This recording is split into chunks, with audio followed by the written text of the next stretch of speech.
ناصر صدر.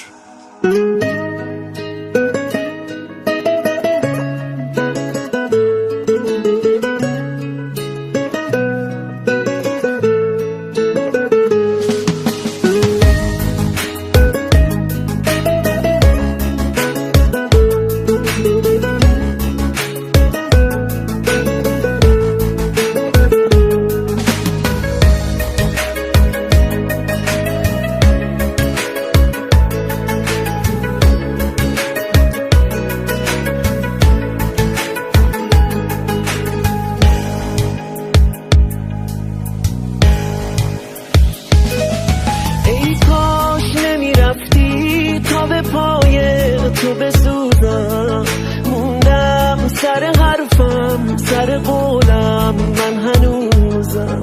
هیچ وقت نمیخواستی که بمونی تا بمونم، هیچ وقت نمیذاشتی همه حرفاتو بدونم.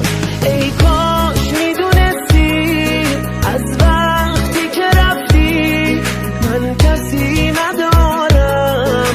ای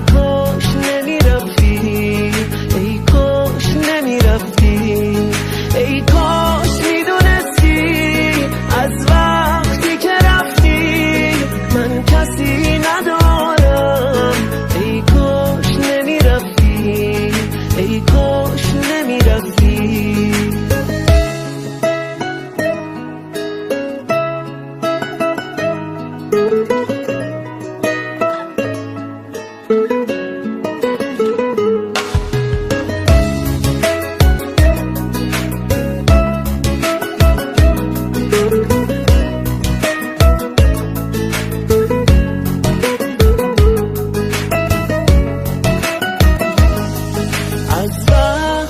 رفتی دیگه چشمام سو نداره، این خاطره تلخ منو تنها نمیذاره.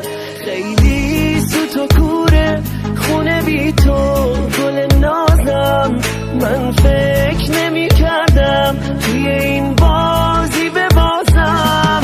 ای کاش میدونستی از وقتی که رفتی من کسی ندارم. ای کاش نمیرفتی، ای کاش نمیرفتی. ای کاش میدونستی از وقتی که رفتی من کسی ندارم. ای کاش نمیرفتی، ای کاش نمیرفتی، ای کاش نمیرفتی.